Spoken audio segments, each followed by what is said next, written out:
Salut les amis, comment allez-vous? J'espère que vous vous portez tous bien et que votre semaine s'est bien déroulée. Ici à la ferme Demi-Farm, comme vous le saviez, nous on est toujours super occupés par diverses activités. Comme vous le saviez, si on n'est pas en train de travailler au niveau de la volaille, c'est qu'on est en train de travailler au niveau de la maraîchère-culture. Et tout le temps, il y a toujours quelque chose à faire. C'est comme ça. Quand il y a une ferme intégrée, tu ne peux pas chômer. Et cette semaine, je vais vous présenter tout ce qu'on a eu à faire encore. Comme d'habitude, si vous êtes nouveau sur la chaîne, n'oubliez pas de vous abonner et aussi de cliquer sur like et partager la vidéo. Si vous êtes de retour, je vous remercie beaucoup d'être fidèle à ma chaîne. Sans plus tarder, je vous fais le tour de tout ce qu'on a eu à faire cette semaine. Et c'est parti. Pour ceux qui ont eu à regarder ma dernière vidéo, vous saviez qu'on était en train de récolter les arachides. En tout cas, on a pu récolter la majorité et il reste une petite section seulement où j'ai réservé ça pour en fait offrir à des gens. Et si on récolte ça actuellement, ça risque de sécher, ça ne serait pas super frais. Donc j'ai préféré qu'on garde ça comme ça, sans récolter. Comme ça, la semaine prochaine, on va le récolter pour offrir à des gens. Donc c'est cette section seulement qui reste. Sinon, on a eu à récolter tout le reste. Quand même, au départ, j'ai eu à négliger l'espace parce que c'est tout cet espace-là jusqu'à peu près au grillage là-bas. En tout cas, moi, je trouvais que c'était pas si grand. Mais vu ce qu'on a eu, c'était quand même pas mal parce qu'on a semé seulement un peu et on a récolté beaucoup. C'est ça aussi les bienfaits de l'agriculture parce que tu sèmes quelques graines et puis tu récoltes beaucoup de graines. Si tu entretiens bien, parce que la dernière vidéo aussi, j'ai eu à mentionner ça, parce que beaucoup pensent qu'il suffit d'aller cultiver, semer, aller s'asseoir, sans entretenir et tu vas aller récolter. Si tu fais ça, tes récoltes seront maigres. Grâce aux employés, en tout cas, nous, on a eu à prendre soin de l'arachide, semer, labourer et voilà, on a pu récolter une quantité quand même suffisante. Comme j'ai eu à dire dans la dernière vidéo ici, quand on a récolté, on a gardé les feuilles des arachides comme fourrage. C'est déjà sec, on a emballé. Il y a ceux qu'on a enlevés tout dernièrement qui ne sont pas encore secs et ça on a étalé. Après on va utiliser la moule pour attacher ça. Et voilà l'arachide en question. Malgré qu'on a eu à manger, j'ai déjà enlevé, donné à beaucoup de gens. Malgré tout, on a quand même une grande quantité quand même qui reste toujours que je préfère étaler parce qu'à l'heure actuelle au marché, le prix du plat d'arachide là, ça vaut rien. Quand tu fais, faut pas aller brader tes récoltes aussi pour rien. L'arachide, c'est quelque chose on peut conserver quand il y a un coin pour étaler. Nous, on l'a étalé, ça va sécher. Si ça sèche, nous-mêmes, on peut l'utiliser pour faire plusieurs mets, et notamment les pâtes d'arachide ou des cacahuètes, et puis manger ou bien vendre en ce moment, ça a une plus grande valeur que si je partais vendre ça frais comme ça pour rien du tout. Si on rassemble ça, on peut avoir presque un sac d'arachides, alors que ce qu'on a semé là, c'est pas beaucoup.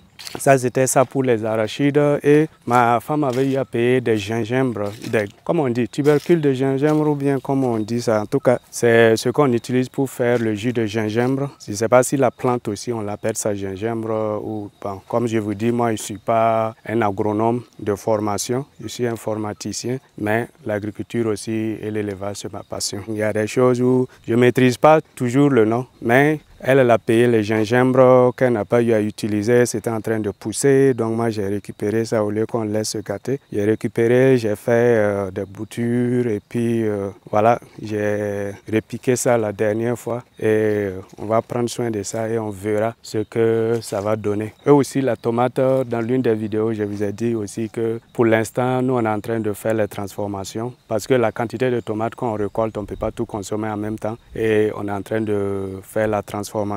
Lorsque ma femme a fait la transformation, j'ai récupéré les graines et puis je suis venu mettre ça dans une petite pépinière et voilà, en quelques jours, ça a déjà poussé. Ça aussi, je vais suivre ça de près et puis probablement repiquer ça et ça sera la suite des tomates. Comme vous le saviez, j'ai dit que dès lors que j'ai eu à commencer la tomate, je ne veux pas qu'il y ait de rupture de tomates dans ma ferme. Et quand vous regardez cela, c'est les toutes premières tomates qu'on a fait. On a récolté beaucoup qu'on a eu à transformer parce qu'actuellement la tomate n'est pas chère au marché. Donc même si je vais vendre ça sur le marché, je n'aurai pas d'argent. Donc moi je préfère transformer ça pour qu'on les garde pour la période où la tomate sera super chère. Peut-être que je pourrais même vendre les bouteilles là à plus de 1500, 2000 francs l'unité. Alors qu'à l'heure actuelle, là, si je vais vendre ça, ça ne sera pas beaucoup d'argent. Ça, c'est les dernières tomates qu'on a eu à repiquer qui sont là, en train de grandir pour la relève. Et comme j'ai eu à mentionner, les autres sont en train de finir. Ce sera eux là la toute prochaine relève. Et comme vous voyez, c'est bien chargé. Sur ça, là seulement, un seul arbre, j'ai plus de 10 tomates. Et j'avais vu une où j'ai compté, ça valait une vingtaine de tomates sur une seule plante. Dans 1 ou 2 semaines, on va commencer à récolter cela. En tout cas, ce système est bien. Quand tu commences et puis tu réussis à les mettre, comme on dit, escalier, les anglophones disent staggered. Donc, tu réussis à les programmer de telle sorte que ça, là, ça finit. Ça, là, c'est prêt. Et je voulais aussi mentionner, vous voyez que j'ai fait des petits trous, que ce soit la tomate ou les aubergines. Tout simplement parce qu'on est en train de rentrer dans la saison sèche. Et ces trous vont permettre de faciliter mon arrosage. Quand j'arrose, l'eau reste là-bas et ça s'infiltre doucement, doucement. Ça, c'est les choux qu'on a eu à repiquer. Quand ils ont repiqué ça, bon, je n'étais pas à côté. Donc, ils n'ont pas bien biné le sol, préparé le sol avant de repiquer. Ils ont juste repiqué ça comme ça. On essaie de gérer ça actuellement. Donc, là-bas aussi, j'ai fait les petits trous pour que quand j'arrose, l'eau reste là-bas et ça s'infiltre tout doucement, doucement. Parce qu'on est en octobre et la saison des pluies est en train de partir. Donc, on sera obligé d'arroser ça manuellement. Et on a déjà même commencé parce que mon sol, quand il fait 2 jours sans pleuvoir, ça devient très dur. Et ça fait que les plantes ne réussissent pas à grandir. Comme vous pouvez le voir, au niveau de l'aubergine, les employés n'arrosaient pas ça. Donc, je leur ai dit que comme il ne pleut plus, on doit arroser ça. Sinon, les aubergines, là, ça risque de mourir. Alors que ça vient tout juste de commencer la production. Donc, si on n'arrose pas, on n'aura pas assez de fruits et ça risque de mourir. Ça sera une perte. Donc, on a commencé à arroser. Ici aussi, on a fait les trous et ça va nous permettre d'avoir le maximum de récolte. Pour l'arrosage, j'avais installé un robinet plus près de là où il y a les plantes et j'ai acheté un tuyau assez long qui va faciliter en fait l'arrosage parce que quand j'ai commencé, toutes ces tomates que vous avez vues, moi je les arrosais manuellement à la main avec un arrosoir et j'ai récolté les fruits de ça, de mon travail. Et comme je dis aussi, au fur et à mesure, on implémente les choses qui facilitent le travail. Je sais que certains vont dire, je pense même que quelqu'un a déjà dit ça, système d'irrigation, mais il faut que vous sachiez que quand tu commences, comme je dis toujours, il faut que tu ailles doucement, doucement. Tu te rends compte que dans la vie, là, c'est pas facile. Parce que les gens voient ceux qui ont réussi, ils pensent qu'ils ont parachuté là où ils sont. Non, ils ont eu à traverser des difficultés. Et moi, mes employés, je les forme de telle sorte que quand ils vont quitter, s'ils partent avoir leur propre ferme, qu'ils s'appuient sur ce qu'ils apprennent ici. Parce que quand je regarde, il y a beaucoup de jeunes, même quand ils partent pour demander de l'aide, ils ne demandent pas l'aide là modérée. Ils veulent de l'aide de telle sorte qu'ils n'aient pas à souffrir, qu'ils sautent de là où ils sont et ils arrivent à toi, ton niveau, immédiatement. Alors que toi, tu n'es pas arrivé là où tu es immédiatement. Tu as pris des années et tu as implémenté des choses au fur et à mesure et tu as pu arriver là où tu es. Donc ici, on a commencé à arroser manuellement avec des arrosoirs, des superficies quand même assez grandes parce que vous voyez de là-bas jusqu'à là-bas, j'ai arrosé ça moi seul avec des arrosoirs. Maintenant, on a le tuyau qui peut arriver presque tout le long et on peut arroser ça avec le tuyau. Tu n'as plus à enlever l'eau au fond là-bas et marcher pour venir. Tu arrêtes avec le tuyau et tu arroses les plantes facilement. Ça, ce n'est que le début. Après, quand on va bien aménager tout l'espace et on est sûr qu'on ne va plus avoir à faire des modifications, en ce moment, on va probablement voir si on a les moyens, on va installer nos systèmes d'irrigation. Parce que je pense qu'il y a quelqu'un qui m'a dit « Oh, pourquoi tu n'installes pas le système d'irrigation ?» Bon, tout le monde sait que c'est une bonne chose, ça facilite le travail, mais il y a les moyens aussi. Parce que tout ça là, si on va installer, on doit avoir des tuyaux sur chaque rangée. Et dès que tu récoltes, si ces tuyaux-là sont toujours bons, il faut peut-être enrouler ça et puis refaire les rangées ou bien biner. C'est comme ça. Chaque chose a ses avantages aussi et puis ses inconvénients. Et il y a les moyens qui vont avec aussi. Pour le moment, on a un début, on est en train d'expérimenter, on fonce un peu. Et on se dit que dans quelques années, nous aussi, notre ferme aussi sera notre visage qui est complètement automatique. préciser. On va y arriver. En 2021, quand je suis venu en vacances, j'ai fait une vidéo sur la présentation de la ferme et je disais ceci. Donc tout ça, ce sont des arbres fruitiers, mais moi en tout cas, je veux qu'on y ajoute d'autres. On va réserver une section pour les mettre des bananiers, des papayers, des orangers, du citron, de telle sorte que quand tu viens ici à la ferme, à tout moment, on a des arbres fruitiers. On a des arbres fruitiers, tu peux manger, les employés peuvent manger. Et tout. Ce qui est là, c'est bien, mais eux, c'est saisonnier et puis ça prend du temps pour produire. Par exemple, actuellement, on est en novembre, ce n'est pas la période des mangues. La période des nérés aussi, c'est passé, karité, c'est passé. Donc actuellement, on n'a même pas de fruits au niveau de la ferme.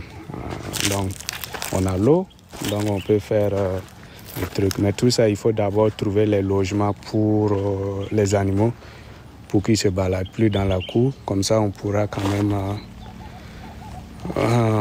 mettre les plantes. Au cas contraire, il faut délimiter une partie et puis on va mettre du grillage et puis faire les plantes là-bas.